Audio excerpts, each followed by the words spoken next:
Нашият обект Рибарник, който изпълняваме, вече започна да добива вид и скоро ще го завършим.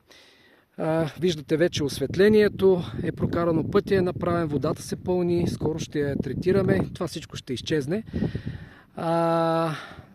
Както знаете, този обект сме го започнали от нулата и всичко сме правили ние, включително разрешения, строителни книжа и така нататък. Това, което виждате тук е Сънтен 10 кВт, тази конструкция, която е доста популярна и клиентите доста често я вземат.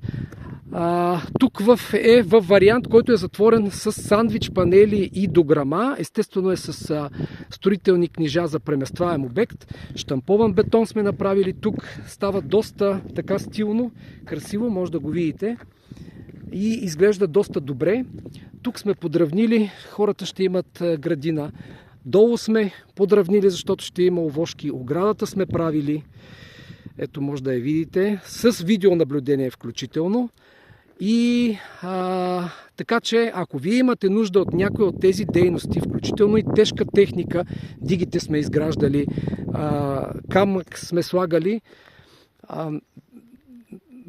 вдигане на осветление, стълбове и всички тези строителни дейности, ако вие имате нужда от нещо такова, обадете ни се. Всичко това е направено с наши си специалисти и наша техника.